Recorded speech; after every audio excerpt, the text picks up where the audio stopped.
EA had been developing a philosophy of game design that centered around simplicity and accessibility. They wanted to make games that just about anybody could pick up and put down, having felt like it had something for them. And there's nothing inherently wrong with that, but it quickly became clear that this philosophy clashed with the plans for Spore, what was meant to be a deeply complex game. Many suspect that features Will and his original team had wanted were either deemed too expensive to produce or too complicated for the average Neanderthalic gamer to wrap their dumb heads around. Thus, not only were features cut, but many features that had already been finished were watered down, like the creature creator, geography editor, terraforming, diplomacy, and much, much more. And that's not even including the entire stages that were cut. It also seems like parts of the game that were near completion may have been removed with the express intention of selling them back to the consumer as DLC packs. The aquatic stage, for instance, was only removed from the game with the promise it would one day be released as a DLC pack. But this never happened. Most of the planned DLC packs never happened, leaving Spore a husk of what it could have been.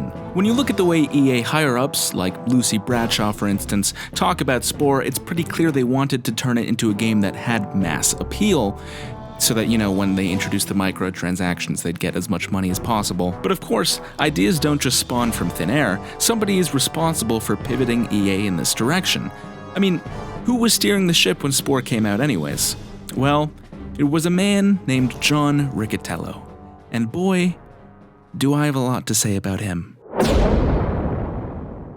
John Riccitiello is something of a legend amongst the gaming community, not for being a good CEO, but a spectacularly shit one. He joined the company in the 90s, but he was only CEO between the years of 2007 and 2013, which isn't a super long time, but it was still long enough to completely tarnish their reputation. Let's run through some of his greatest hits, shall we? It was John who pushed for EA to shift over to making online-only games, meaning you would need a steady internet connection at all times to play. Even a slight hiccup in your Wi-Fi or in EA servers would disconnect you from the game and cause you to lose progress. This was very infamously forced upon everybody who tried to play 2013's SimCity.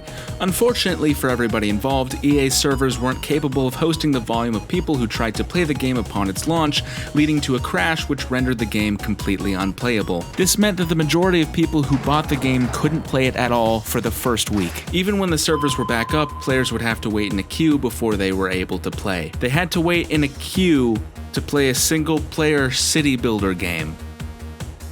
What the fuck? And even when the servers were back up, things still weren't working correctly for anyone. Day one, you had a huge 13 gigabyte update, which I've heard is just the whole game.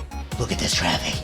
You can't see it half the time, because half the time you can't get the game to load because of server overload.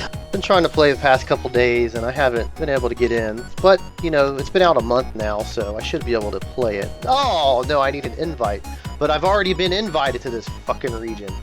And the guy running the invite actually got in this morning and sent me more invites to all these claims, and I still can't get in them. Also, sometimes the servers would glitch and randomly roll back your city to a previous version, causing you to lose potentially days of progress. Nothing you could do about that. These issues contributed to SimCity having one of the most disastrous launches in gaming history and completely nuking the entire franchise to a point that it hasn't had a new game in 12 years. This is what I think of Peter Moore, EA, and their bullshit games when they rip us off. If this already sounds kind of bad to you, believe me, we're just getting started. Under John's leadership, EA became notorious for rushing games out as quickly as possible, compromising both quality and functionality. Of course, there's SimCity, which was its own disaster, but there was also Medal of Honor, Mass Effect 3, Dead Space 3, Command & Conquer 4, all games that people feel were rushed out and or ruined by studio interference. John is infamous for being the guy that pivoted EA towards stuffing their games with microtransactions. As I'm sure you know, in the early 2010s, EA's reputation was pretty much obliterated by the company's insistence on forcing microtransactions into every nook and cranny of their games. It wasn't enough that you'd already legally purchased their game. No, EA wanted to squeeze its users for every last penny. And it's mostly this guy's fault. He once infamously pitched, and I'm not joking here, that Battlefield players should be made to pay $1 every time they want to reload their guns. When you are 6 hours into playing Battlefield and you run out of ammo in your clip, and we ask you for $1 to reload, you're really not very price sensitive at that point in time. This guy ran one of the biggest gaming companies in the world. He's also behind EA's failed attempt to rival Steam with Origin, another disastrous rushed launch that cost the company dearly. Without even getting into the issues with the app itself, part of the push towards Origin involved EA pulling all its games from Steam, which, in hindsight, likely cost them countless sales since, Origin never really caught on the way Steam did. So, is that it?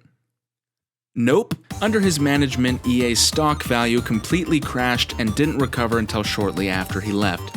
During his tenure, EA was also voted the worst company in America twice, and he was only there for 6 years. He's also quoted as saying that game developers are some of the biggest fucking idiots, having spent much of his time as CEO wrestling with them for creative control over their work. He had fairly poor working relations with most of the creatives that operated under him, and he eventually pissed off one of them so badly that they went on to make a game featuring a parody of him as the antagonist. It never ends with this guy. The SimCity fiasco was pretty much the last straw for stockholders who pressured him to step down that very same month, and he almost immediately somehow landed another gig as the CEO of Unity. How did he get this job? I don't know, but it seems like he's finally learned his lesson when it comes to corporate greed and is content to just run a company normally. Just kidding. In 2023, he tried to implement a new rule forcing developers to fork over up to 20 cents to Unity every time somebody downloads one of their games. Yes, you heard right. Developers would lose money from their games being downloaded. Now, 20 cents may not sound like much at first, but when you multiply that by millions of downloads, it is. Not only would this be ridiculously expensive for indie developers, but there were no safeguards in place to protect them against spam. Using virtual machines, somebody could theoretically install and uninstall somebody's game over and over and over again, racking up an insane bill. This idea was so stupid that it destroyed Unity's reputation pretty much overnight.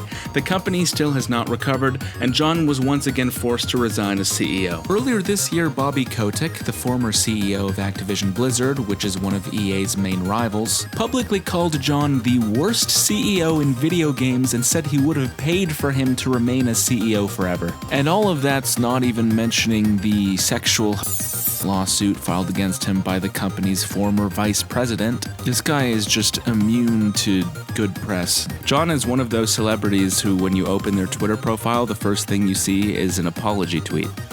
How classy.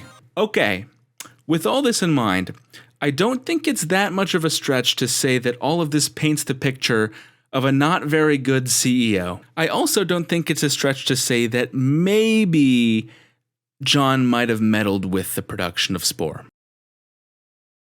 You know that video you just watched? Well, guess what? It was actually a snippet from a larger video that you can watch here, if you have the time. I mean, I guess it's up to you. I would recommend you watch it, but it's your call. I mean, I don't have time to wait on you anyways. I got birds to feed. But please watch it.